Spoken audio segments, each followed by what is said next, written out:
है क्षमा। क्या है? क्षमा। क्षमा मतलब दोषी को पूर्णतः मुक्त कर देता है। दूसरा क्या है बेटा? दूसरा क्या था? ठीक है, लघुकरण। लघुकरण में दंड के स्वरूप को हल्का कर देता है। तीसरा है परिहार। इसमें दंड के स्वरूप को बिना बदले वो क्या करता है? अवधि कम कर देता है ना। और चौथा विराम। जब भी अगर कोई माफी मानवीय आधार पर देता है तो वो विराम कहलाता है। प्रविलंबन सिर्फ और सिर्फ मृत्युदंड के केस में जारी करता है, मृत्युदंड की तात्कालिक कार्यवाही को रोकने के लिए। ये सारी माफिया वो मंत्रिपरिषद की सलाह पर देता है, अपने से नहीं देता। इसके अलावा मैंने बताया होगा कि अगर राष्ट्रपति किसी की भी दया याचिका एक बार बताया है खारिज कर देता है तो पुनर्दया याचिका दायर नहीं की जा सकती, वो अंतिम होता है। एक बार दायर कर सकते हैं और अंतिम वही होता है। इसके अलावा अब हम पढ़ने जा रहे हैं राष्ट्रपति की विधायी शक्तियां। कौन सी शक्तियां? राष्ट्रपति की विधायी शक्तियां। और विधायी से आप लोग समझ गए होंगे विधायिका, है ना। विधायी से मतलब विधायिका, विधायिका मतलब विधि निर्माण, है ना। अगर मैं बोलता हूं राष्ट्रपति की विधायी शक्तियां, इसका मतलब संसद से संबंधित शक्तियां, क्योंकि हमारे केंद्र सरकार में विधायिका क्या है बे? संसद। विधि निर्माण का काम कौन करता है? तो राष्ट्रपति की संसद से संबंधित शक्तियां। ये टाइटल नहीं याद रखना है, इसके अंदर जो चीजें मैं बताऊंगा वो याद रखना है। तो हम लोग डुप्लेट ट्रिपलेट में इन शक्तियों को पढ़ेंगे। आइए पहला हम लोग ट्रिपलेट पढ़ने जा रहे हैं। इसमें तीन शक्तियां एक जैसी हैं, संसद से संबंधित हैं।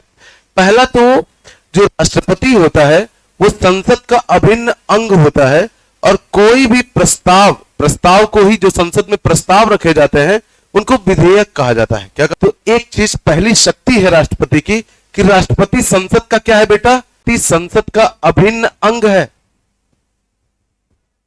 तो इसीलिए तो आप कहते हो, आपको संसद जब मैं पढ़ाऊंगा तो बताऊंगा संसद के तीन अंग हैं, लोकसभा, राज्यसभा और राष्ट्रपति। तो राष्ट्रपति संसद का की मैंने लिख दिया का अभिन्न अंग है और राष्ट्रपति के सहमति के बाद ही कोई विधेयक अधिनियम बनता है। अधिनियम बनता है, कानून बनता है। अधिनियम का सामान्य भाषा में अर्थ है कानून।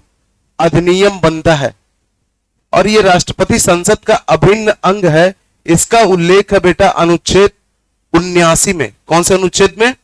अनुच्छेद 79 में। तो आगे मैं बताऊंगा, जैसे आपको, है ना, आने वाले समय में संसद पढ़ाऊंगा तो बताऊंगा। संसद के बाबू तीन अंग हैं। कितने अंग? लोकसभा एक है, एक सदन है, और राज्यसभा दूसरा सदन है। ये दो अंग है और ये एक तीसरा अंग है राष्ट्रपति, है ना। ये तीन अंग होते हैं। मान लीजिए कोई भी प्रस्ताव, कोई महिला सुरक्षा से संबंधित कोई कानून बनाना है तो उसका पहले प्रस्ताव रखा जाएगा। क्या रखा जाएगा? कि छेड़खानी के खिलाफ फांसी की सजा। कौन सी सजा? ऐसा प्रस्ताव रखा गया। यहां लोकसभा ने बोला हाँ हाँ दे दो। ज्यादातर सदस्य क्या बोले? बना दो कानून। यहां से पास हो गया। राज्यसभा में ज्यादातर बोले हाँ फांसी ही होनी चाहिए, यहां से भी पास हो गया। अब राष्ट्रपति अगर सहमति देगा तो फिर वो कानून बन जाएगा। तो फिर वो जो भी प्रस्ताव संसद में रखे जाते हैं वो विधेयक कहलाते हैं। क्या कहलाते हैं बेटा? विधेयक। समझ पा रहे हैं आप लोग? ठीक है। और ये प्रस्ताव अगर राष्ट्रपति जो इस प्रस्ताव पर सिग्नेचर कर देता है, सिग्नेचर करना मतलब क्या? सहमति देना। सहमति दे देगा, तुरंत ये विधेयक अधिनियम बन जाएगा, प्रस्ताव कानून बन जाएगा। क्या बन जाएगा? समझ पा रहे हैं आप लोग? ठीक है। तो ये मैंने यही लाइन बताई है आप लोग को। ठीक है। इसके बाद देखें अगला इसी के जैसा शक्ति है। मैं आपको संसद के सत्र पढ़ाऊंगा। क्या पढ़ाऊंगा? आगे संसद में। ये सारा चैप्टर, यही तो राज्य व्यवस्था का प्रॉब्लम है, आगे की चीजें पहले मिल जाती है। अगर मैं अभी आपको संसद पहले पढ़ाऊं तो फिर राष्ट्रपति मिलेगा संसद में। राष्ट्रपति पढ़ा रहा हूं तो क्या मिल रहा है? तो थोड़ा सा अंडरस्टूड करके चलना। आपको मैं क्या बताने जा रहा था? संसद के सत्र। तो मैं आपको पढ़ाऊंगा संसद के 3 सत्र होते हैं। कितने वे? हाँ, संसद अपने एक साल के काम को, संसद के एक साल के काम को 3 सत्रों में बांटा गया है। आपको मैं पढ़ाऊंगा। सबसे पहला सत्र होता है बजट सत्र। कौन सा सत्र? बजट सत्र। दूसरा मानसून सत्र। कौन सा सत्र? मानसून सत्र, है ना। और फिर तीसरा सत्र होता है शीतकालीन सत्र। हाँ, तो इन्हीं 3 सत्रों में, ये अलग अलग टाइम होते हैं, अलग अलग महीने होते हैं, मैं आपको बताऊंगा, है ना। तो ये 3 सत्र है। संसद के सत्र राष्ट्रपति बुलाता है। कौन बुलाता है बे? कि आइए अब बजट सत्र शुरू कीजिए, बस करिए, अब बजट सत्र पूरा हो चुका है ना। ये दोनों काम करता है राष्ट्रपति। संसद के सत्र बुलाता भी है और संसद का सत्रावसान भी करता है, मतलब संसद के सत्र की समाप्ति की भी घोषणा करता है। कौन बे? राष्ट्रपति। तो 2 काम देखें, ये लिखा है अनुच्छेद, ये जो काम बता रहा हूं इसका उल्लेख है बेटा, आपको मैं संसद के सत्र जब पढ़ाऊंगा तो अनुच्छेद 85 बताऊंगा। इसका उल्लेख है अनुच्छेद 85 में। ये जो बात मैंने बताई है कि राष्ट्रपति जो है, राष्ट्रपति संसद का सत्र आहूत करता है। आहूत मतलब जानते हो क्या होता है? बुलाना, आह्वान करना। आहूत मतलब बुलाना, आहूत करता है। इसके अलावा राष्ट्रपति ही बोलता है अब बहुत हो गया, ये सत्र समाप्त कीजिए, तो संसद सत्रावसान करता है। सत्रावसान मतलब होता है समाप्ति। अब आप लोगों ने इस सत्र में काम कर लिया, रेस्ट कीजिए, आगे फिर काम कीजिएगा। तो सत्रावसान भी कौन करता है बेटा? राष्ट्रपति। ये राष्ट्रपति की शक्तियां हैं, वो सत्र बुलाता है और सत्रावसान करता है। इसके अलावा मैं संसद जब पढ़ाऊंगा, ये सब संसद की चीजें हैं, क्या करेंगे, ठीक है। इसके अलावा आपको संसद में पढ़ाया जाएगा कि संसद जो है, संसद का एक सदन है लोकसभा। कौन सा सदन? लोकसभा का चुनाव प्रत्येक 5 वर्ष पर होता है। तो प्रत्येक 5 वर्ष पर राष्ट्रपति लोकसभा का विघटन करता है। क्या करता है? लोकसभा को भंग करता है। कि ये लोकसभा जैसे अभी है, मान लीजिए अभी 17वीं लोकसभा है। कौन सी लोकसभा? 17वीं लोकसभा का चुनाव हुआ था, वही जो चुनाव होता है प्रधानमंत्री का, जिसको आप कहते हैं, 2019 में। कब हुआ था? ये 17वीं लोकसभा है और ये चलेगी 2024 तक। कब तक बे? तो 2024 में राष्ट्रपति ये 17वीं लोकसभा भंग कर देगा, फिर 18वीं लोकसभा के लिए चुनाव होगा। समझ पा रहे हैं? समझ रहे हो कि नहीं तुम लोग? तो लोकसभा भंग हो जाता। ऐसा भी होता है कभी कभी, आपको मैं बताऊंगा। जैसे देखें लोकसभा जो है, थोड़ा सा समझे, 2 सदन है, लोकसभा और राज्यसभा।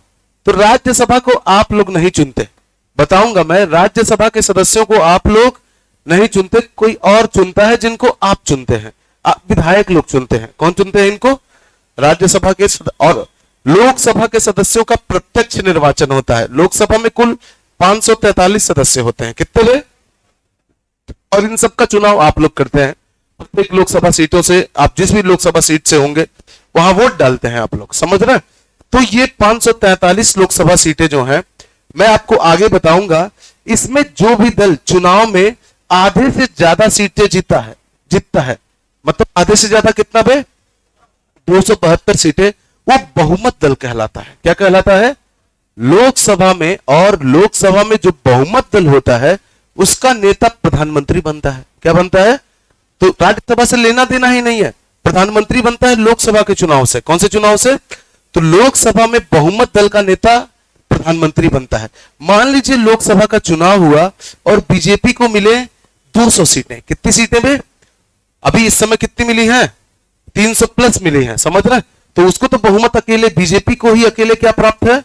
बहुमत मिली 200 सीटें, है ना। और समाजवादी पार्टी को 150 सीटें मिली। लोकसभा के चुनाव में कितनी सीटें मिली समाजवादी पार्टी को? 150। ठीक है। कांग्रेस को मिली 100 सीटें। कितनी में? और बाकी अन्य पार्टियों को, मान लीजिए आम आदमी पार्टी को है मिली लगभग 80 सीटें। कितनी में? 80।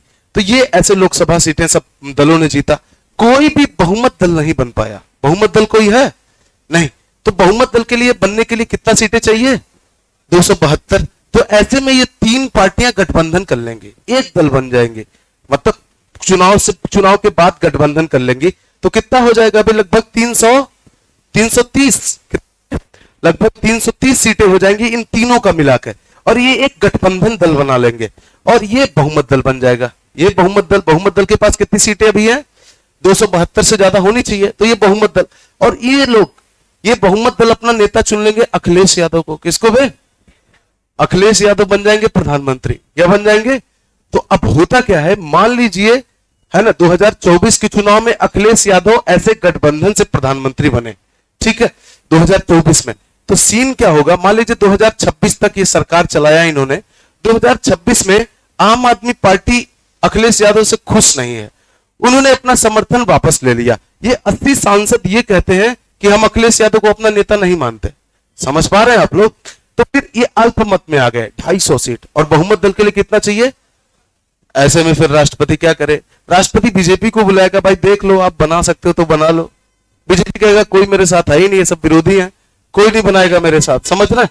तो ऐसे में 2 ही साल पे 2000 ऐसे तो 2029 तक चलनी चाहिए थी लोकसभा। कब तक चलनी चाहिए थी? लेकिन 2 ही साल बाद है ना, राष्ट्रपति लोकसभा भंग कर देगा। क्या कर देगा? कहेगा दोबारा चुनाव होगा, क्योंकि किसी के पास बहुमत है ही नहीं। समझ पा रहे हैं आपको? तो कुछ विशेष परिस्थितियों में भी राष्ट्रपति लोकसभा भंग करता है, और प्रत्येक 5 वर्ष पर तो करता ही है। समझ पा रहे हैं? ठीक है, तो लोकसभा भंग करने की शक्ति किसके पास है? राष्ट्रपति। इसको मैं पढ़ाऊंगा आगे अच्छे से आपको। तो देखें, तो राष्ट्रपति लोकसभा भंग करता है, और राज्यसभा कभी भंग होता ही नहीं है, समाप्त होता ही नहीं, मैं बताऊंगा। तो ठीक है, राष्ट्रपति लोकसभा को भंग या विघटित करता है, विघटित करता है। राष्ट्रपति लोकसभा को भंग या विघटित करता है। तो ये कुछ ट्रिपलेट वाली एक जैसी शक्तियां हैं, तो इनको एक साथ पढ़ा दिया। ठीक है, याद रहेगा आप लोग को? आगे बढ़ा जाए? ठीक है, हाँ बताऊंगा इसके बारे में, रुक जाइए, थोड़ा कुछ ही जानिए अभी। ठीक है, आगे बढ़ा जाए बेटा। ठीक, पक्का।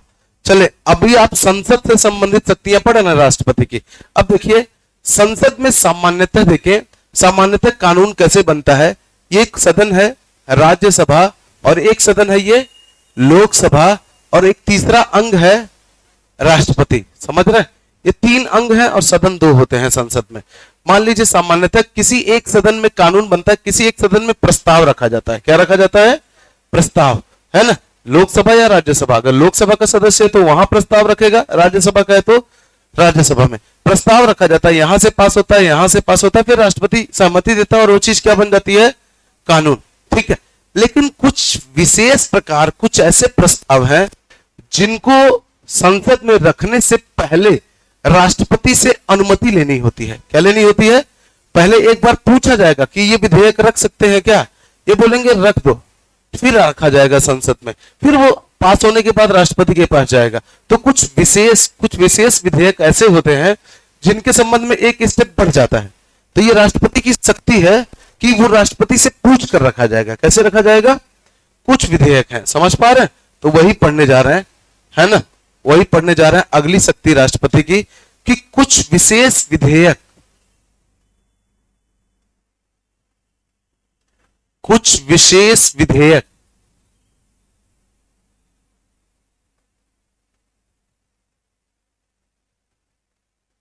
कुछ विशेष विधेयक राष्ट्रपति की पूर्व अनुमति से ही संसद में रखे जाते हैं।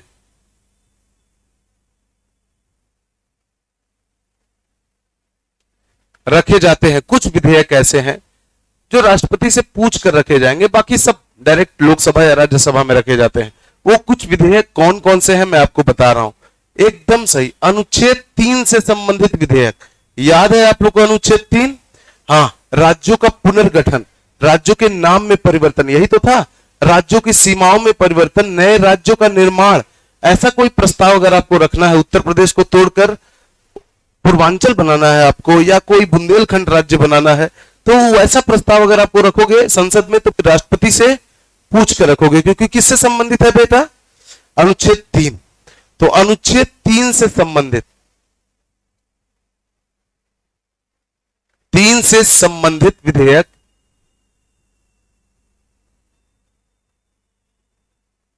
अनुच्छेद 3 से संबंधित विधेयक राष्ट्रपति की पूर्व अनुमति से ही रखे जाते हैं संसद में। ठीक है, कुछ विशेष कारण है जो आप संसद में जानेंगे। ठीक है, अब देखें राष्ट्रपति के अनुच्छेद 3 से संबंधित विधेयक कौन से विधेयक? जैसे राज्यों का क्या बेटा? हाँ, सीमा पर राज्यों का पुनर्गठन में लिख दूं, समझ जाएंगे।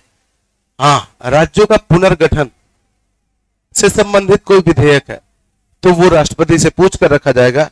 बस 2 ही विधेयक हैं, एक ये अनुच्छेद 3 से संबंधित, एक दूसरा है बेटा धन विधेयक। कौन से विधेयक? धन विधेयक। ये मैं पढ़ाऊंगा आपको, बहुत सारे विधेयक आप संसद में पढ़ेंगे, है ना। ये धन विधेयक है। अच्छा, और इसका जो परिभाषा है धन विधेयक का, वो है अनुच्छेद 110 में। तो संसद में बहुत सारे विधेयक आपको मैं पढ़ाऊंगा, जैसे साधारण विधेयक बताऊंगा, ठीक है। आपको मैं संविधान संशोधन विधेयक, धन विधेयक, वित्त विधेयक, बहुत सारे विनियोग विधेयक, बहुत सारे विधेयक है, जिसमें से एक धन विधेयक भी है।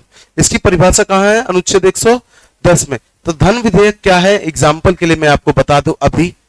जैसे है ना, कोई ऐसा प्रस्ताव है जो धन से संबंधित मोटे तौर पे है, जैसे टैक्स बढ़ाना या घटाना। सरकार किसी चीज पे टैक्स बढ़ा रही है या घटा रही है, इससे संबंधित प्रस्ताव धन विधेयक है। क्या है? समझ पा रहे हैं? मान लीजिए टैक्स बढ़ाने या घटाने से संबंधित प्रस्ताव, जैसे अभी आपने देखा था, पहले जो खाद्य पदार्थ, जरूरी खाद्य पदार्थ थे, वो उन पर 0% जीएसटी थी। कितनी परसेंट? अभी 5% के दायरे में आटा, सब्जियां, इन सब चीजों को शायद ला दिया गया है, तो वो टैक्स बढ़ाया गया है ना आटा। तो बस वो संसद करती है, वो कौन सा विधेयक होगा? धन विधेयक। समझ रहे? इसके अलावा एग्जाम्पल के लिए, सरकार किसी को कर्ज दे रही है या किसी से कर्ज ले रही है, तो फिर ऐसा कोई प्रस्ताव है, वो धन विधेयक है। वो क्या है? धन विधेयक। तो एग्जाम समझ में आया इसका? अभी सेंस आगे डिटेल में पढ़ोगे आप धन विधेयक। तो ये तो विधेयक ऐसे हैं, एक धन से संबंधित कुछ विधेयक और अनुच्छेद 3 से संबंधित विधेयक। इनको रखना है तो राष्ट्रपति से पहले पूछो फिर रखो। समझ रहे? तो राष्ट्रपति की ये शक्ति है। क्या है? ठीक है, आगे बढ़ा जाए। ठीक है, तो ये हो गया। अब हम पढ़ने जा रहे हैं राष्ट्रपति की अगली शक्ति, वो ये है, सब संसद से संबंधित पढ़ रहे हैं अभी आप लोग, ठीक है। वो है अध्यादेश जारी करने की शक्ति। अनुच्छेद 123, ये इंपॉर्टेंट अनुच्छेद है, पूछा जाता है परीक्षा में, ठीक है। तो अनुच्छेद 123 में राष्ट्रपति की अध्यादेश जारी करने की शक्ति का उल्लेख है। क्या शक्ति बता रहा हूं, आप सोचिए। देश के लिए कानून कौन बनाता है? संसद। संसद संस्था है, विधायिका है, यही कानून बनाती है।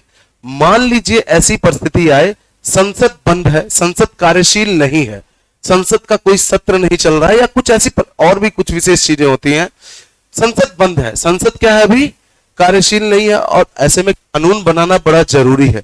और कानून बनाने वाली संस्था कौन है? संसद। वही बंद है, वो कार्यशील नहीं है।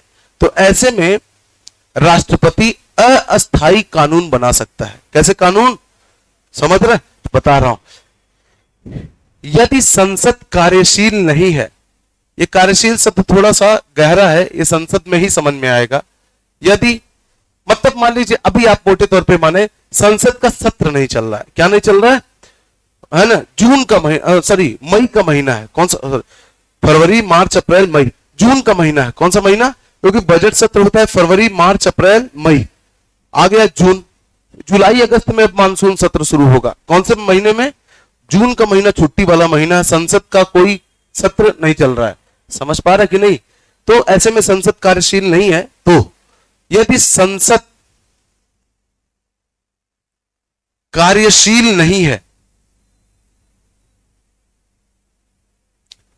कार्यशील नहीं है, तो राष्ट्रपति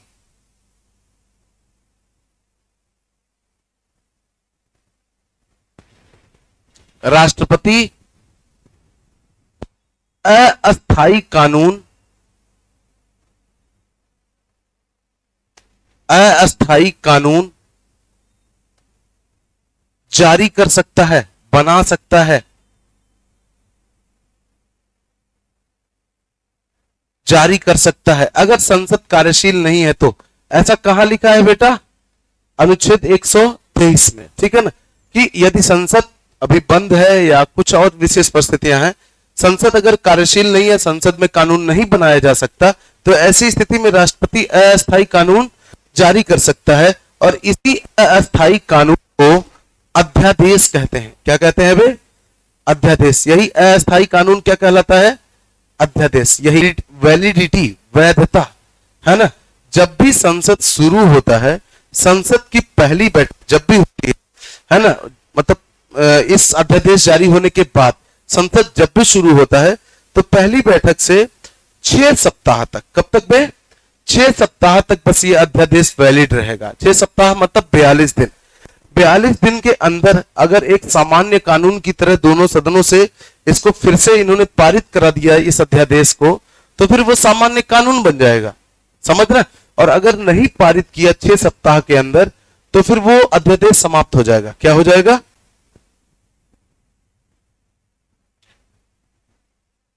वैधता जो है, ये कानून की वैधता होगी, है ना, संसद पुनः प्रारंभ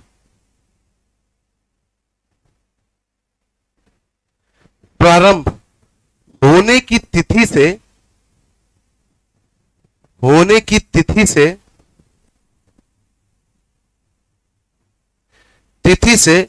6 सप्ताह तक, 6 सप्ताह तक ये वैध रहेगा, ये अध्यादेश वैध रहेगा। अगर आगे इसको वैध रखना है तो 6 सप्ताह के अंदर इसको क्या करना होगा? सामान्य कानून की तरह पारित करवाना होगा दोनों सदनों से, और राष्ट्रपति का सिग्नेचर करवाना होगा। फिर से समझ पा रहे हैं? तो ठीक है ना। 6 सप्ताह से आगे वैध रखने के लिए, है ना, संसद से सामान्य कानून की तरह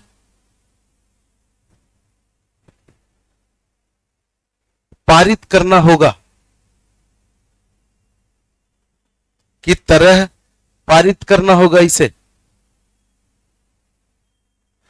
पारित करना होगा।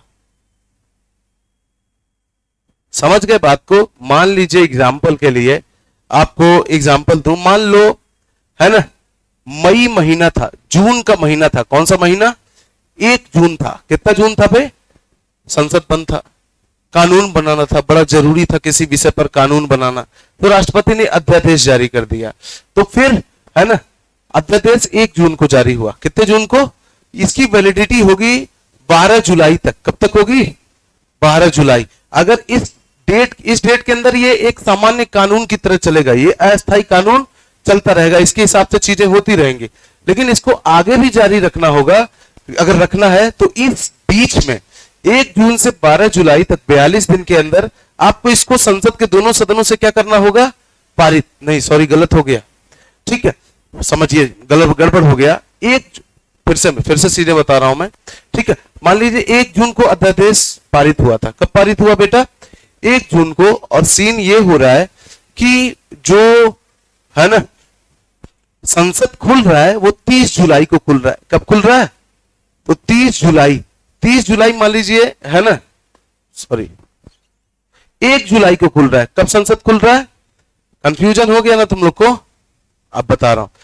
1 जून को अध्यादेश जारी हुआ था, ठीक है, और 1 जुलाई को संसद खुला। क्योंकि जून में संसद बंद था, इसलिए अध्यादेश जारी हुआ था। अब 1 जुलाई को क्या? संसद खुला। अब संसद के पुनः शुरू होने के 42 दिन के अंदर, 42 दिन मतलब मान लीजिए इसको जुलाई में 30 दिन है, तो 30 मतलब 12 अगस्त। कब तक बे? तो 1 जुलाई से लेके 12 अगस्त का टाइम है। इसके बीच इनको सामान्य कानून की तरह संसद के दोनों सदनों से पारित कराना होगा, राष्ट्रपति का सिग्नेचर लेना होगा, तब ये चीज कंटिन्यूअस रहेगी, हमेशा रहेगी। समझ गए बेटा? तो कौन सी तारीख से 42 दिन गिना जाता है? संसद पुनः प्रारंभ होने की तिथि से 6 सप्ताह तक। कितने सप्ताह तक ये वैलिड रहेगा? अगर आपने पारित नहीं कराया इस बीच, तो वो समाप्त हो जाएगा। अगर रखना है आगे, तो संसद को पुनः सामान्य कानून की तरह से क्या करना होगा? क्या समस्या? नहीं समझ में आया? और इस बात का उल्लेख कहां है? अनुच्छेद 123 में। और एक और शक्ति है, संसद से संबंधित शक्ति है, देखें, वो ये है, आपको मैं विधेयक पढ़ाऊंगा आगे, थोड़ा सा इसको अंडरस्टूड करके चलें। अगर कोई साधारण विधेयक है, क्या है? और साधारण विधेयक के संबंध में संसद के दोनों सदनों में गतिरोध हो रहा है। क्या हो रहा है?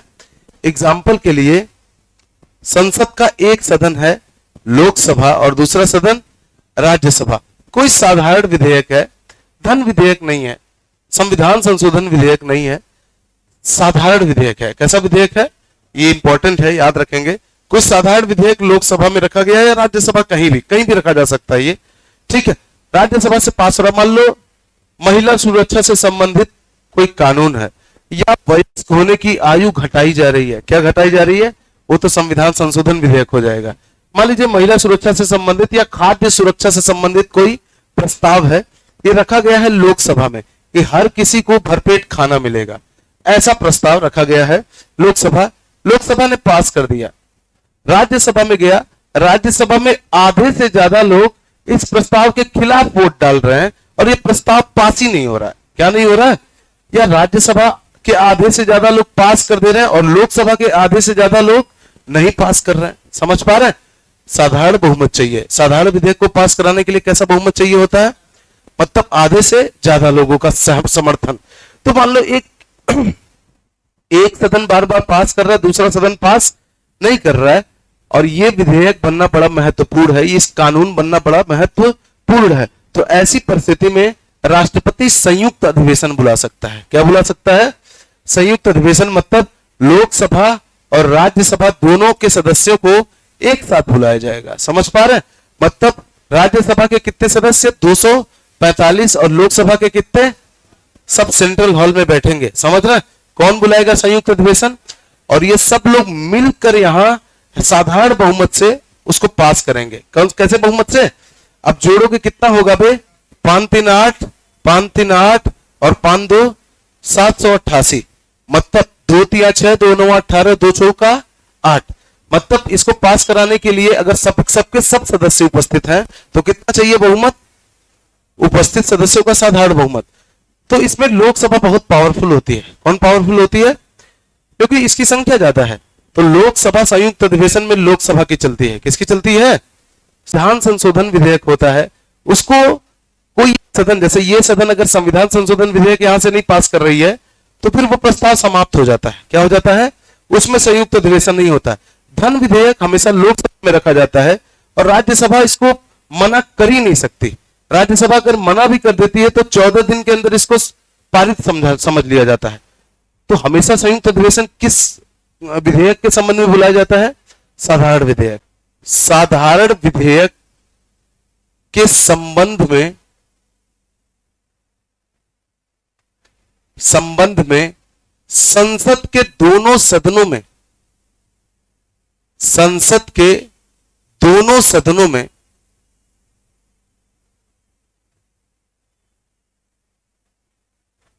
संसद के दोनों सदनों में गतिरोध होने पर, गतिरोध मतलब समझ रहे हो, विधेयक के गति में अवरोध आ रहा है। क्या आ रहा है? अवरोध। मतलब एक सदन पास कर रहा है, दूसरा सदन पास नहीं कर रहा है। तो साधारण विधेयक के संबंध में संसद के दोनों सदनों में गतिरोध होने पर राष्ट्रपति, ये महत्वपूर्ण है, कौन संयुक्त अधिवेशन बुलाता है? अक्सर पूछा जाता है आपसे। राष्ट्रपति क्या बुलाता है बेटा? संयुक्त अधिवेशन। याद रखिएगा, राष्ट्रपति संयुक्त अधिवेशन बुलाता है। कि दोनों लोग आइए मिलकर इसको पास कर लीजिए, इसका कानून बनना बड़ा जरूरी है। संयुक्त अधिवेशन बुलाता है। ठीक है? और इस बात का उल्लेख है बाबू अनुच्छेद 108 में। अनुच्छेद 108 में इस बात का उल्लेख है। ठीक है? कि राष्ट्रपति अगर साधारण विधेयक एक सदन पास कर रहा है, दूसरा सदन नहीं पास कर रहा है, तो राष्ट्रपति क्या बुलाएगा बेटा? संयुक्त अधिवेशन। ठीक है? अब संयुक्त अधिवेशन के बारे में अच्छे से चर्चा होगी संसद में। कहां होगी? कि संयुक्त अधिवेशन की अध्यक्षता कौन करता है, कैसे बहुमत से पास होता है। अभी आप राष्ट्रपति में इतना जाने। ठीक है ना? समझ गए बेटा? आगे बढ़ा जाए। में राष्ट्रपति की अभिभाषण की शक्ति। किसकी शक्ति? संसद में अभिभाषण, संसद में अभिभाषण करने की शक्ति, भाषण करने की शक्ति है। भाषण मतलब होता है स्पीच, आप जानते ही हैं। अभिभाषण मतलब विशेष भाषण। ये राष्ट्रपति का भाषण है। तो राष्ट्रपति कुछ मौकों पर संसद के सदस्यों को संबोधित करता है, उनको अपना भाषण देता है, और उसी को कहा जाता है क्या? राष्ट्रपति का अभिभाषण, विशेष भाषण। समझ रहे? और इसका उल्लेख है बेटा अनुच्छेद 87 में। कौन से अनुच्छेद में? अनुच्छेद 87 में। 2 मौके हैं। कितने मौके पे? हाँ, दो मौकों पर राष्ट्रपति दो मौकों पर राष्ट्रपति संसद के सदस्यों को संबोधित करता है बेटा। दो मौकों पर राष्ट्रपति संसद के सदस्यों को संबोधित करता है। वो दो मौके कौन से हैं, आइए देखते हैं। मतलब दो मौकों पर राष्ट्रपति का अभिभाषण होता है। क्या होता है? अभिभाषण। कहां पे? संसद में। ठीक है, आइए देखते हैं। पहला मौका है ना, एक मौका होता है जो कि प्रत्येक 5 वर्ष पर आता है। सामान्यतः 5 वर्ष पर, पहले भी आ सकता है। प्रत्येक जब भी लोकसभा का चुनाव होता है, तो जब भी नए लोकसभा का गठन होता है, लोकसभा का किसका बे? तो प्रत्येक 5 वर्ष पर नवनिर्वाचित लोकसभा के सदस्यों को संबोधित करता है। क्या करता है? हाँ, तो नए जो 543 लोकसभा सदस्य सामान्यतः 5 वर्ष पे आते हैं, तो उनको ये भाषण देता है कि आपको क्या करना है, कैसे अनुशासन बना के रखना है, कैसे काम करना है। तो राष्ट्रपति इसके बारे में उनसे बात करता है, समझ रहे हैं? भाषण देता। तो ये राष्ट्रपति का अभिभाषण है जो कि प्रत्येक 5 वर्ष पर होता है। कितने वर्ष पर? हाँ, तो प्रत्येक सामान्यतः। नहीं तो अगर मान लो लोकसभा पहले भंग हो गई तो 2 ही वर्ष पर नई लोकसभा आ जाएगी, समझ रहे हैं? तो 2 वर्ष पर भाषण हो जाएगा इसका, समझ पा रहे हो? लेकिन सामान्यतः कितने वर्ष पर होता है? हाँ, प्रत्येक 5 वर्ष पर राष्ट्रपति है ना नवनिर्वाचित सदस्यों को, सिर्फ लोकसभा सदस्यों को संबोधित करता है।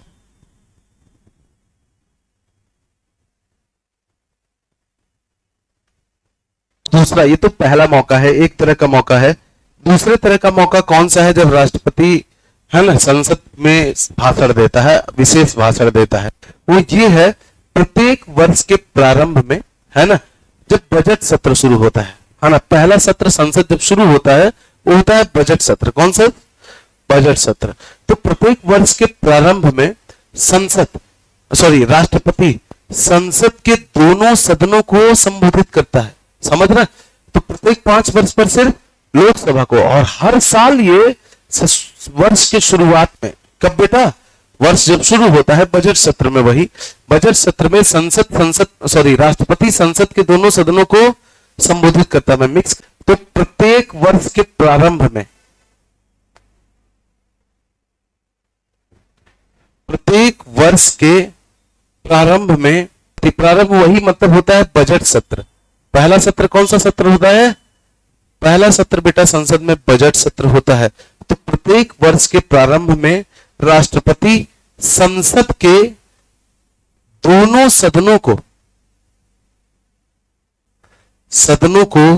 संबोधित करता है। संसद के दोनों सदनों को संबोधित करता है। याद रहेगा आप लोग को? ठीक। तो यहां देखिए, प्रत्येक 5 वर्ष पर सिर्फ लोकसभा, और प्रत्येक वर्ष लोकसभा प्लस राज्यसभा दोनों, है ना, दोनों सदनों के सदस्यों को हर साल संबोधित करता है। इस एक साल में हमको क्या करना है, पिछले साल हमने क्या अचीव किया था, ठीक है, ये सब कुछ उनको बोलता है। याद रहेगा? ये है राष्ट्रपति की क्या बेटा? अभिभाषण की शक्ति। मुझे पता, बस 5 को मेला दिलों का आता है, समझ में? ठीक है, आगे बढ़ा जाए। ठीक, अब राष्ट्रपति की शक्तियां हो गई, विधायी शक्तियां समाप्त। कुछ बची हैं, समाप्त नहीं हुई हैं। ठीक है, हेडिंग डालो में, विधायी शक्तियों में ही चल रहे हैं आप लोग, संसद से संबंधित शक्तियां। तो राष्ट्रपति की मनोनयन की शक्ति। किसकी शक्ति भाई? मनोनयन। राष्ट्रपति की मनोनयन की शक्ति पढ़ने जा रहे हैं, ठीक है, आपको बता रहा हूं मैं। तो देखें, तो बाबू राज्यसभा में, कहा बेटा? राज्यसभा में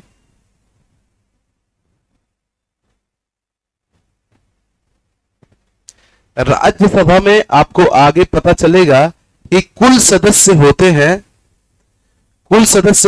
245। वर्तमान में कुल कितने सदस्य हैं भाई? 245 सदस्य राज्यसभा में होते हैं। इन 245 में से 12 सदस्यों को राष्ट्रपति मनोनीत करता है और 233 सदस्य, 245 में से 12 माइनस करेंगे तो 233 सदस्य चुनाव लड़कर आते हैं।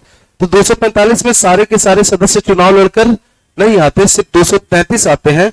12 सदस्यों को राष्ट्रपति ऐसे ही बना देता है, वो बिना चुनाव लड़े राज्यसभा के सांसद बन जाते हैं। क्या बन जाते हैं?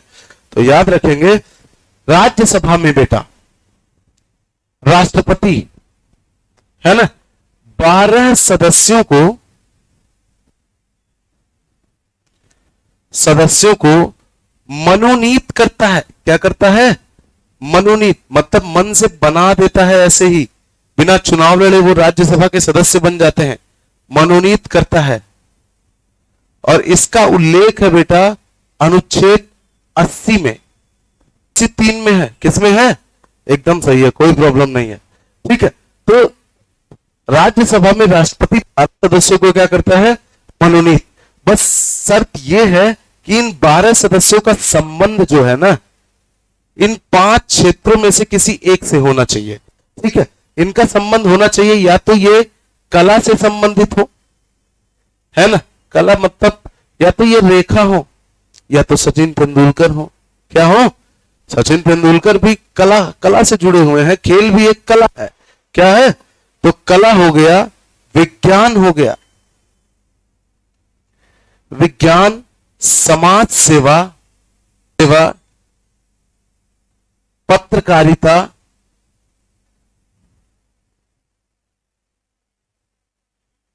व साहित्य। तो इन 5 क्षेत्रों से संबंधित 12 लोगों को, है ना, हो सकता है कला से संबंधित 10 लोग हो, 2 लोग अन्य, जैसे ऐसा कोई पक्का नहीं है कि ऐसा कोई अनुपात होना चाहिए, नहीं, इससे संबंधित होना चाहिए कोई से भी। तो 12 सदस्यों को राष्ट्रपति क्या कर देता है? मनोनीत। इसका उल्लेख है अनुच्छेद 80 में। कहां उल्लेख है? अनुच्छेद 80 में, याद रखेंगे। ठीक है, आगे बढ़ा जाए बेटा। तो ये राष्ट्रपति की कौन सी शक्ति है बेटा? मनोनयन की। तो कुल सदस्य हैं 245, जिसमें राष्ट्रपति 12 सदस्यों को मनोनीत करता है, मन से बना देता है, इनका चुनाव नहीं होता, और 233 सदस्य निर्वाचित होते हैं। ठीक है, आगे बढ़ा जाए। तो ये हो गया, आगे बढ़ा जाए, लिख लिया आप लोगों ने? ठीक, इसके अलावा एक चीज और थी, इसको देख लेते हैं अलग से। ठीक है, लोकसभा में कहा बेटा? ये हालांकि समाप्त हो गया है, लेकिन अभी पढ़ा के फिर समाप्त किया जाएगा इसको। ठीक है, ये है लोकसभा।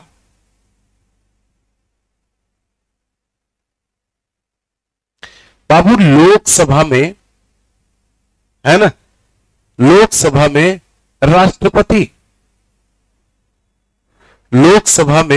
राष्ट्रपति आंग्ल भारतीय समुदाय के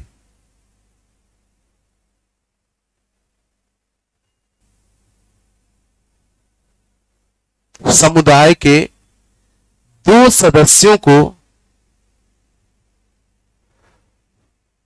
सदस्यों को मनोनीत करता था, अब नहीं करता है, मनोनीत करता था।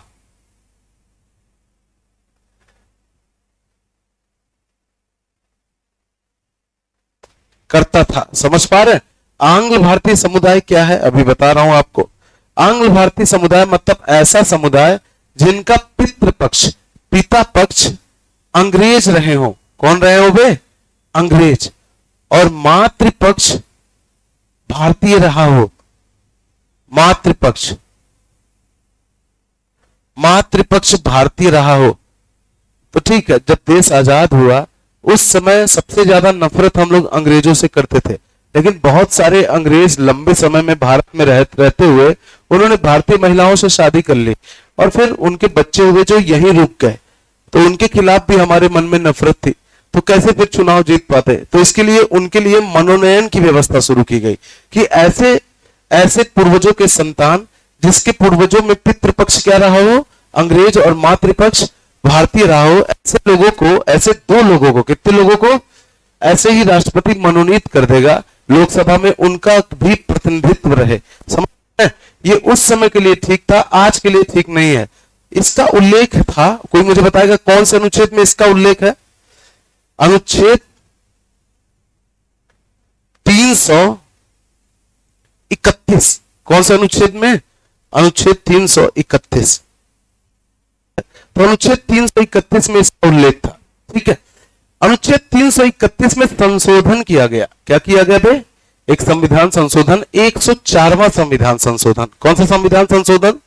104वां संविधान संशोधन।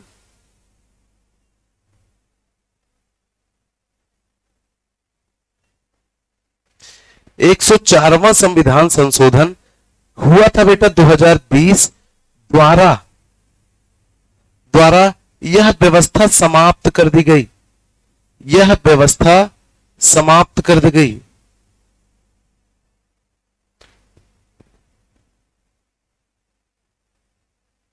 तो मतलब अनुच्छेद 331 में जो ये प्रावधान था, है ना, कि राष्ट्रपति लोकसभा में 2 आंग्ल भारतीय समुदाय से 2 व्यक्तियों को मनोनीत कर देगा, ये व्यवस्था समाप्त कर दी गई। पहले क्या था? 2020 से पहले प्रावधान तक कुल सदस्य बोले जाते थे 543, नहीं 545, जिसमें बाबू 543 निर्वाचित होते थे। क्या होते थे? चुनाव लड़कर आते थे, और 2 आंग्ल भारतीय समुदाय के सदस्यों को राष्ट्रपति मनोनीत करता था। लेकिन यह व्यवस्था समाप्त हो गई। तो अभी आप क्या कहते हो कि लोकसभा में कुल सदस्य होंगे 543। कितने होंगे? समझ पा रहे हैं? क्योंकि ये 2 सदस्यों की व्यवस्था समाप्त कर दी गई। तो युवराज सिंह ने इंग्लैंड की लेडी हेजल कीज से शादी की है, तो क्या आंग्ल भारतीय होगा? जी नहीं, है ना। उनका बच्चा आंग्ल भारतीय होगा? नहीं, उनका बच्चा भारतीय होगा, क्योंकि पितृपक्ष कहां से है बेटा? समझ रहे हैं बात को? संविधान में लिखा है ना। अधिकतम संख्या कॉमन हो सकती है। कितनी हो सकती है? 550 निर्वाचित होंगे और 2 सदस्य मनोनीत होंगे। लेकिन आज वर्तमान में अधिकतम राज्यसभा में 250 है। हाँ 250 है। कितना है राज्यसभा में? 250। लेकिन है वर्तमान में 245। तो मैक्सिमम अलग है और वर्तमान स्थिति अलग है। ठीक है ना। शक्तियां हो गई। तो विधायी शक्तियों में कुछ राष्ट्रपति सत्र बुलाता है, सत्र समाप्त करता है, संसद में कानून बनाना, सहमति से ही कानून बनते हैं। ठीक है। लोकसभा भंग करता है, संयुक्त अधिवेशन बुलाता है, अनुच्छेद 108। कुछ विधेयक उसकी पूर्व अनुमति से ही रखे जाते सकते हैं, जैसे अनुच्छेद 3, अनुच्छेद 110 धन विधेयक और अनुच्छेद 3 से संबंधित विधेयक। उसके अलावा मैंने क्या बताया?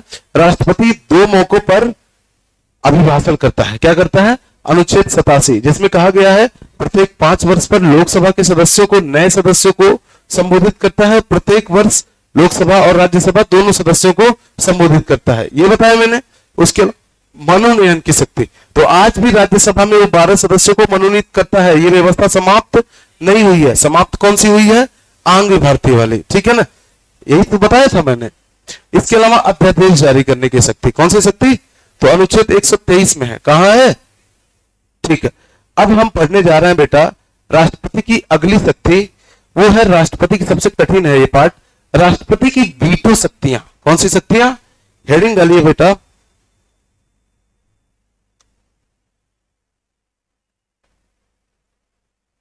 राष्ट्रपति की वीटो शक्तियां, वीटो पावर्स।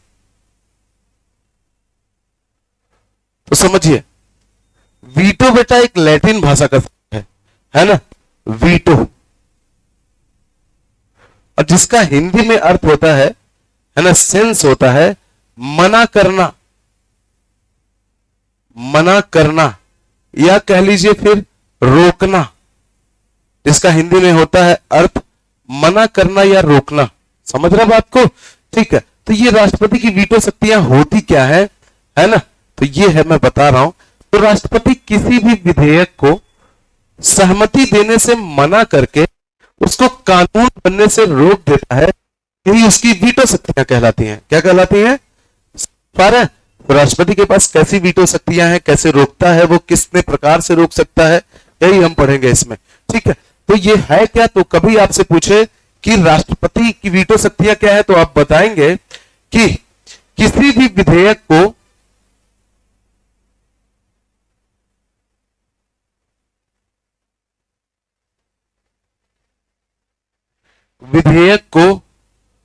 सहमति देने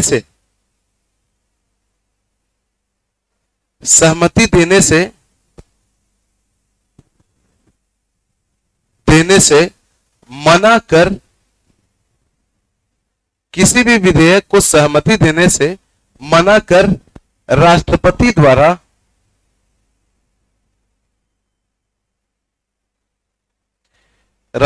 द्वारा है ना कानून बनने से रोक देना।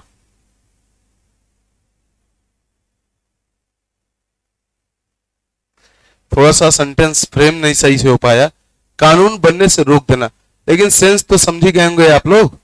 तो राष्ट्रपति द्वारा है ना किसी भी विधेयक को क्या देना बेटा, सहमति ना देना, और उसको कानून बनने से क्या कर देना, रोक देना, यही कहलाता है राष्ट्रपति की वीटो शक्तियां। क्योंकि राष्ट्रपति के सहमति के बाद ही कोई विधेयक कानून बनता है। क्या बनता है, कोई प्रस्ताव कानून बनता है या विधेयक अधिनियम बनता है, यही तो है। मैं पढ़ाऊंगा आपको, अनुच्छेद 111 इसी में आएगा। तो अनुच्छेद 111 में है ये बात कि राष्ट्रपति की सहमति के बाद ही कोई चीज कानून बनती है। समझ पा रहे हैं, भी कुछ चीजें हैं। तो किसी भी विधेयक को सहमति देने से मना कर राष्ट्रपति द्वारा कानून बनने से रोक देना ही क्या कहलाता है बेटा, वीटो, राष्ट्रपति की वीटो शक्तियां। तो थोड़ा सा हम लोग वीटो के प्रमुख प्रकार देख लेते हैं। वीटो कितने प्रकार के होते हैं, कितने तरीके से राष्ट्रपति किसी भी विधेयक को रोक सकता है, समझ पा रहे हैं। तो हेडिंग डालिए इसी में, सबसे पहले शक्तियां बाद में पढ़ लेंगे, हम पढ़ने जा रहे हैं वीटो के प्रमुख प्रकार, ठीक है। तो देखें, सबसे प्रमुख और पहला है आत्यांतिक वीटो। आत्यांतिक वीटो सबसे पहला और प्रमुख प्रकार कौन सा है बेटा, आत्यांतिक वीटो। आइए देखते हैं आत्यांतिक वीटो, ठीक है। तो आत्यांतिक वीटो क्या होता है मैं आपको बता रहा हूं, अब बस ठीक है, हिंदी आत्यांतिक वीटो। इसकी अवधारणा पैदा हुई है इंग्लैंड में। कहां पे, इंग्लैंड की रानी या राजा इसको जारी करते थे, ठीक है। इंग्लैंड के शासक, इंग्लैंड की रानी या राजा ये वीटो जारी करते थे। इसमें क्या होता है देखें, मान लीजिए ये वीटो अगर होता है, मतलब इंग्लैंड का एग्जांपल लेके मैं बता रहा हूं, ये भारत का राष्ट्रपति जारी करेगा कि नहीं ये वाला वीटो, मैं आपको आगे पढ़ाऊंगा। अभी थोड़ा वीटो के प्रकार पढ़ लीजिए। तो देखें, जैसे वहां भी संसद के, पार्लियामेंट के इंग्लैंड में 3 अंग हैं। कितने अंग है वे, 3। एक हाउस ऑफ लॉर्ड्स है, एक हाउस ऑफ कॉमन्स जिसको कहते हो आप यहां लोकसभा, और एक क्वीन या किंग, यही तो है। तो ये ऐसे सेम पैटर्न है, ठीक है। प्रस्ताव रखा गया कानून बनाने के लिए, हाउस ऑफ लॉर्ड से पास हुआ, हाउस ऑफ कॉमन से पास हुआ, गया क्वीन या किंग के पास, है ना। अगर इसने मना कर दिया, क्या कर दिया, है ना, तो फिर मना हो गया, और आत्यांतिक वीटो कभी समाप्त नहीं होता। मतलब अब ये सदन दोनों चाहे, एक आत्यांतिक वीटो ऐसा वीटो होता है जो कभी समाप्त नहीं होता। क्या नहीं होता, जो कभी समाप्त नहीं होता।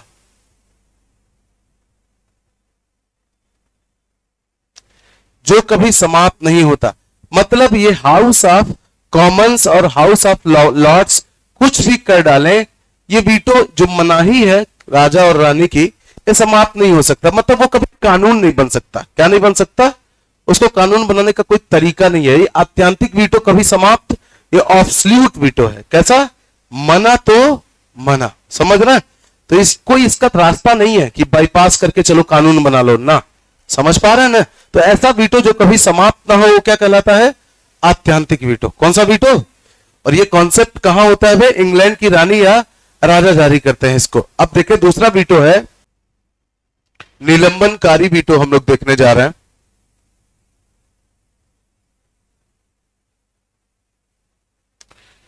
आइए देखते हैं बेटा निलंबनकारी वीटो ये क्या होता है, आपको बता रहा हूं मैं।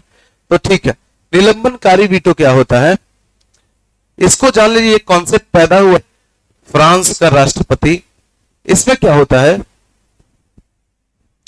ये जो वीटो होता है, निलंबनकारी वीटो, ये साधारण बहुमत से समाप्त हो सकता है। अभी इसका एग्जांपल दे रहा हूं मैं, समझ में आएगा। ये वीटो समाप्त हो सकता है कैसे बहुमत से बेटा? साधारण बहुमत से।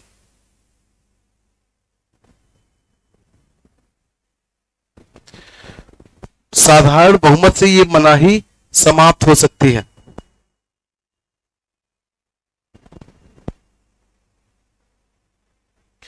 साधारण बहुमत से ये समाप्त हो सकता है। एग्जाम्पल देखते हैं, आइए। तो देखें, मान लीजिए ये फ्रांस का विधायिका है, ये सीनेट है ना, और ये कांग्रेस सॉरी ये हाउस ऑफ रिप्रेजेंटेटिव है, और ये राष्ट्रपति है। ये क्या है? राष्ट्रपति। समझ रहे? ये विधायिका है, ये वहां की। तो सीनेट, हाउस ऑफ रिप्रेजेंटेटिव और राष्ट्रपति, ठीक है, दो सदन है। मान लो कोई प्रस्ताव यहां रखा गया, यहां से पास हुआ, दूसरे सदन में गया, यहां भी फ्रांस के राष्ट्रपति ने इसको मना कर दिया। क्या कर दिया? उसी विधेयक को अगर ये दोनों सदन दोबारा साधारण बहुमत से पास करें, मतलब आधे से ज्यादा सदस्यों के समर्थन से, जितने भी सदस्य, मान लो 100 यहां है, यहां भी 50 है, समझ पा रहे हैं? तो यहां 51 से ज्यादा, 50 से ज्यादा और यहां 25 से ज्यादा सदस्यों ने दोबारा वही पास किया साधारण बहुमत से, फिर राष्ट्रपति के पास गया, तो राष्ट्रपति को उस पर हस्ताक्षर करना होगा। क्या करना होगा? मतलब ये वीटो समाप्त हो सकता है। कहां नहीं हो? क्या कैसे बहुमत से बेटा? साधारण बहुमत। समझ में आ रहा है? ये वीटो, आत्यांतिक वीटो नहीं समाप्त हो सकता। उसका कोई तरीका, एक बार प्रस्ताव को मना कर दिया तो आप चाहे जैसे बहुमत से पास करके भेजिए, दोबारा उस पर हस्ताक्षर करने के लिए वो बाध्य नहीं है। यहां ये वीटो साधारण बहुमत से क्या हो सकता है? कौन सा वीटो? निलंबनकारी वीटो। कौन सा वीटो? भारत के राष्ट्रपति को इनमें से कौन कौन सा प्राप्त है, समझ पा रहे? तो चरित्र समझिए पहले इन सबका, बहुत जरूरी है। हाँ, ठीक है। इसके बाद तीसरा वीटो है अवशेषित वीटो। कौन सा वीटो?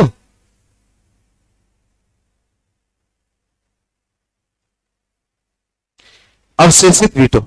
ये बाबू जारी करता है अमेरिका का राष्ट्रपति जारी करता है। इसमें क्या होता है मैं आपको बताऊं, है ना? अमेरिका का राष्ट्रपति जारी करता है अवशेषित वीटो, और इसमें होता क्या है, तो ये विशेष बहुमत, ये वीटो जो है, ये विशेष बहुमत, विशेष बहुमत जो कि है 2/3 बहुमत। कितना बहुमत दे? 2/3 बहुमत से समाप्त हो सकता है। ये भी हो सकता है, विशेष बहुमत से समाप्त हो सकता है। देखें, अब इसका एग्जाम्पल क्या है मैं बता रहा हूं, समाप्ति ना हो वो आत्यांतिक वीटो। अब देखें, जैसे इसको समझें, जैसे मान लीजिए ये अमेरिका का कांग्रेस है। क्या है? अमेरिका में जो विधायिका है उसको कहा जाता है कांग्रेस, समझ रहे हैं? और ये राष्ट्रपति है। अमेरिका में राष्ट्रपति विधायिका का अंग नहीं होता, वो अलग होता है, लेकिन प्रोसेस यही है। एक होता है सीनेट, ये है हाउस ऑफ रिप्रेजेंटेटिव, और ये है सीनेट। क्या है? मान लीजिए सीनेट में कुल 100 सदस्य हैं। कितने हैं? 100 सदस्य। और मान लो यहां है कुल 200 सदस्य। कितने? 200। समझ पा रहे हैं? ठीक है। तो हाउस ऑफ रिप्रेजेंटेटिव में सब प्रस्ताव रखा गया, यहां से आधे से ज्यादा लोगों ने बोला हाँ हाँ कानून बना दो, ये पास हुआ, यहां भी पास हुआ, 50 से ज्यादा साधारण बहुमत से पास होकर कानून बनने के लिए कहां गया बेटा? राष्ट्रपति के पास। राष्ट्रपति ने वीटो लगा दिया। क्या लगा दिया? मना कर दिया, साइन नहीं करूंगा, मर जाऊंगा, साइन नहीं करूंगा। तो ये बोलेंगे कैसे नहीं करोगे साइन? इस बार और तगड़ा बहुमत से पास करेंगे, है ना? इस बार प्रस्ताव फिर से इन्होंने रखा और 2/3 बहुमत से पास कर दिया। कितने बहुमत से? मतलब पहले 100 सदस्यों ने कहा था कानून बनाने के लिए, अब 2/3 मतलब कितना बे? ये कितना होगा? 7×21 लगभग 140। समझ रहे? 140 से ज्यादा सदस्यों ने कहा हाँ कानून बनना चाहिए। यहां भी 33 गुना 66, यही तो होगा ना? यहां पहले 50 से अधिक, अब 66 प्लस लोगों ने बोल दिया, 2/3 बहुमत से पास करके दोबारा उसी को भेजा। अब राष्ट्रपति को उस पर क्या करना होगा? साइन करना होगा। तो ऐसा बहुमत, ऐसा वीटो जो 2/3 बहुमत से समाप्त हो सकता हो, उसे क्या कहते हैं? अगर साधारण बहुमत से ही समाप्त हो जाए, अगर दोबारा उसी को जैसे पास हुआ था पहले वैसे ही पास कर दो, है ना, तो उसको साइन करने के लिए मजबूर हो तो ऐसा वीटो क्या कहलाता है? निलंबनकारी। तो ऐसा वीटो जो साधारण बहुमत से समाप्त हो वो निलंबनकारी, जो समाप्त ना हो वो आत्यांतिक, और जो विशेष बहुमत से समाप्त हो वो नहीं। समझ में आ रहा? आ रहा है थोड़ा कठिन मैं मानता हूं, है ना। ठीक है, अब देखिए अगला वीटो, आखिरी और अंतिम वीटो है ये। ठीक है, और ये आखिरी टॉपिक भी है, कल मैं पढ़ाऊंगा राष्ट्रपति का पूरा। ठीक है, वो है बेटा, इसको भी अच्छे से पढ़ोगे आप, पॉकेट वीटो। कौन सा वीटो? ये भी अमेरिका में ही इसका चलन शुरू हुआ था। इसको अमेरिका का राष्ट्रपति जारी करता है। अमेरिका का राष्ट्रपति जारी करता है। इसमें क्या है तो बता रहा हूं मैं, इसमें क्या है तो देखें, जैसे कोई भी विधेयक अमेरिका में जब दोनों सदनों से पारित होकर राष्ट्रपति के पास आता है तो राष्ट्रपति उस पर विचार करता है। एक दिन विचार करता है, 2 दिन विचार करता है। अमेरिका के संविधान में इसकी सीमा ही नहीं दी गई है कि वो कितने दिन विचार करेगा, है ना। तो उसका लाभ उठाते हुए वो विधेयक वो अपने पॉकेट में रख लेता है। कहां रख लेता है? और भूल जाता है कि कोई विधेयक क्या है विचार करने के लिए। तो निर्णय लेने में विलंब करके वो प्रस्ताव को पारित होने से रोक देता है। फिर सरकार बदल जाती है, प्रस्ताव समाप्त हो जाता है। समझ पा रहे हो कि नहीं? तो निर्णय लेने में विलंब करके अगर किसी भी, है ना, प्रस्ताव को कानून बनने से राष्ट्रपति रोक देता है तो वीटो को क्या कहा जाता है? और ये समाप्त कहां होगा भाई? जब वो प्रस्ताव पर विचार ही कर रहा है अभी, तो समाप्त हो सकता है? नहीं समझ में ले लेगा, कितने समय तक बता देगा। तो राष्ट्रपति निर्णय लेने में विलंब करके, राष्ट्रपति निर्णय लेने में विलंब करके प्रस्ताव को कानून बनने से रोक देता है।